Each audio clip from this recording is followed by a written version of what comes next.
So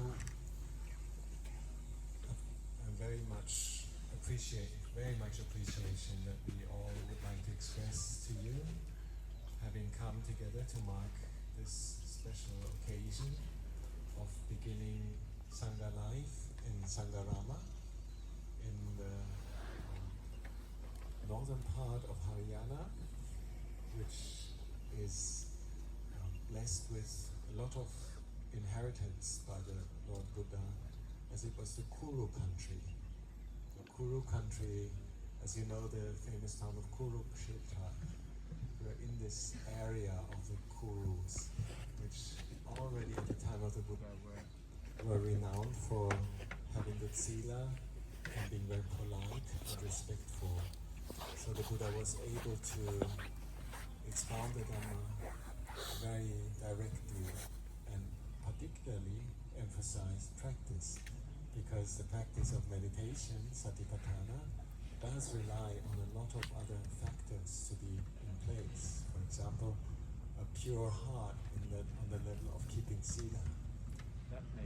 That makes it very easy to come to peace with oneself and with other people. But that's very much emphasized in our practice that we have. Sila, or for the monks, it's the vinaya, inner discipline and the external keeping of the rules, and a sense of caution and restraint to be careful about our actions by body, speech and mind, which kindly Lompo Jandi already reminded us yesterday when we did our guided meditation, that it is very important to practice restraint, at least externally, and then internally, the restraint to think or feel or process in one's heart the essential things, and to filter that which is unessential and we can say worldly, and focus on that which is otherworldly, which has got the feeling of profundity and depth. It's not just a fleeting pleasure of the senses, fleeting feeling of aversion, or at least sometimes we feel bored or uninterested, but that which goes deeper is something that touches the heart and makes us feel we realize what human beings are capable of, to understand and feel the reality of the Dhamma. So coming to Sangharama, we have a place where we can bond with nature in a quiet, old setting. As you know, we have an ancient monastery nearby, where many hundred years ago, actually hundreds of monks were practicing the Theravada practices. Probably also satipatthana is appropriate in the Kuru country. So the word Kuru actually also is related to the word respect, and so that's a beautiful thing to remind ourselves of. And this sense of dignity is also something that our Sangha, the monastic Sangha, needs to train in constantly. And we try to refine our habits and be restrained towards worldly things and come back to nature. Liam yesterday, when we arrived, he talked about the resources of nature, talked about how we develop nature in a way that's helpful and that's conducive, not in a way that exploits it or takes advantages of the things that we can use for our pleasures, but simply to be able to live and be sheltered, to be able to practice. This is one of the reflections that the monks will always have to do whenever we use a dwelling, whenever we use the robes, whenever we use medicines, or whenever we use alms food, which you have just given. We have to be sure that we use it not for fun, not for pleasure, but for the maintenance of this body, which we need for the practice. And if we are well restrained and careful about what we're doing, respectful, I think many blessings will arise. And on this occasion already we can see how much care has been put into making this event and this project, this monastery possible. It's been years, like about 9 years, since first the Aranya Vihara Trust approached Wat Nompa Pong, Nompa Liam and Wat Bananacha in the neighborhood with the wish to establish a monastery in the Thai forest tradition here in India. And so we're celebrating the development of 9 years. Nine is a very auspicious number in Thailand, so we can be very happy about this, that after 9 years this idea has come to fruition. And a lot of careful respect to the tradition, careful respect to the Dhamma, careful respect to the Vinaya has been put into this effort. And on the days that led up to this occasion, a lot of careful attention to detail has been put into making this beautiful tent and cleaning up the construction materials, decorating everything nicely with flower, putting up a little plate which we will invite Lumpur to reveal today, and just being able to manage the logistics as well, coming together for the first time in such a big number is something that needs a lot of attention and a lot of respect for the purpose of what we're doing. We're doing this in harmony and doing it together with an international community, just like the languages we have to translate. Sometimes we have to translate habits and also our expression by body and speech, so that we can blend in easily and live in support for each other. And the monks are training in the same way to use various expressions of respect towards each other, and we feel it's a great blessing to be able to do that. For example, the amount of bowing that we do, we consider a great gain for us, because it helps us be respectful, helps us to be humble, helps us to keep the right form in a very confusing world, and be restrained enough to be able to just be with this one action, bowing, for example, to Buddha, Dhamma, and the Sangha, with a mind that's focused on what he or she is doing.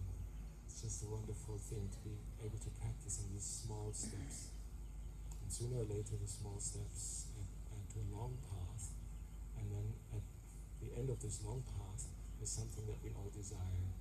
It's the desire for freedom, and the desire for being absolutely at ease with whatever happens, where there is no sense of having to decide, having to plan, a sense of peace, way of being in this life without any obligations and agendas, and being fully established in what we practice when we do meditation. So this is a beautiful occasion to come together, and we'll have the opportunity to hear a lot of Dhamma, and also to be together, and also it's the beginning of being together even more, both with monks coming from Thailand, India and other countries, and also from the people around the village of Rampaganda and Kataka, and the surrounding area of northern Haryana. And maybe somebody will come down from the Shivalik mountains, some hermit, maybe a small kumbh, a small mala, what's a mela, small mela today. We can come together in a very humble, decent way, and learn from each other, and be able to accommodate folks from all kinds of backgrounds in the Dhamma, with a sense of restraint and a sense of care, a sense of hospitality as well. This is something also want to express our appreciation for the hospitality. Us coming as foreigners to India, we've been receiving so much respect and hospitality. That's very touching. And of course, then we have our well-established group in Delhi, the capital city of India.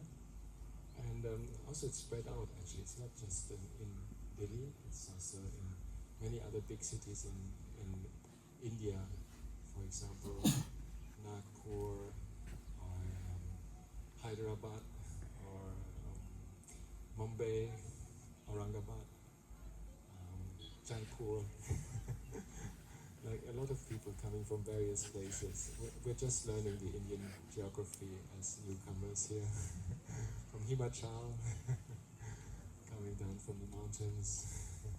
So there's many blessings to be able to come together here, and we really truly rejoice, particularly all in the Aranya Vihara trustees that have been tirelessly endeavoring to make this happen and supporting us so well, and keeping the vision in mind that we can come together and practice here, and practice both in the physical expression of what we're doing in a beautiful and friendly and attentive way, and also with the mind, of course. We all know that Ajahn, the teacher of our tradition, which has been directly the guiding elder for Lumpur Liam himself and for Lumpur Jandi and Ajahn Utain, and us, the younger generation, we've been treading in the footsteps.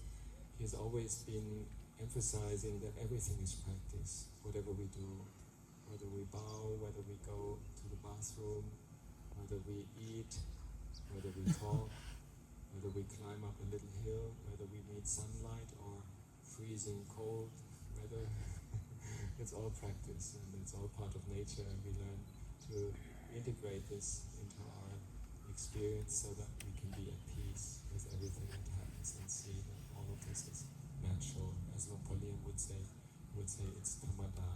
Tammada is a very beautiful word in Thai language. It's got the word Dhamma in there, and the Tammada means it is just dhammic, it is just normal, it's just regular, it's just what is there.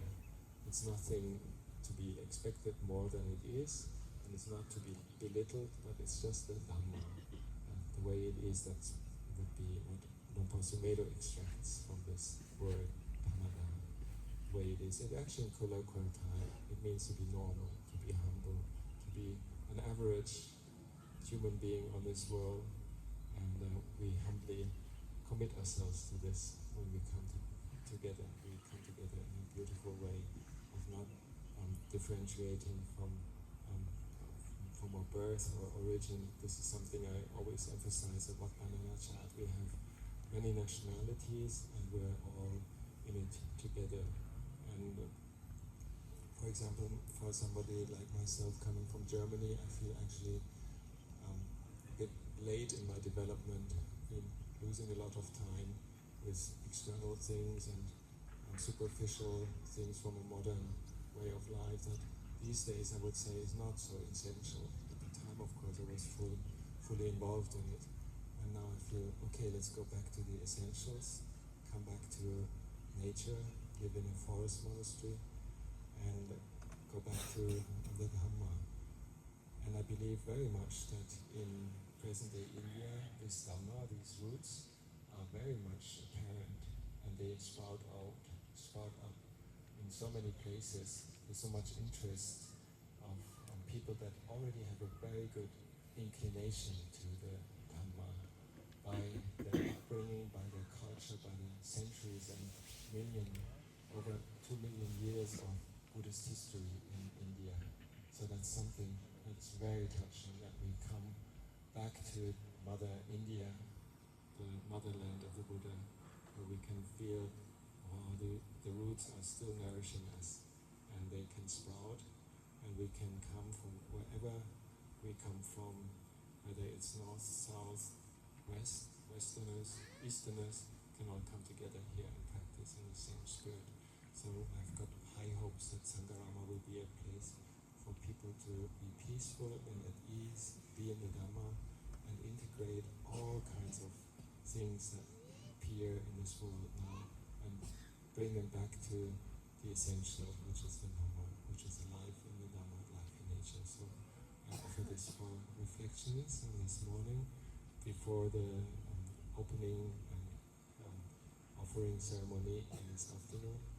And I wish you all the best in this endeavor to walk step by step on this path of Dhamma and finally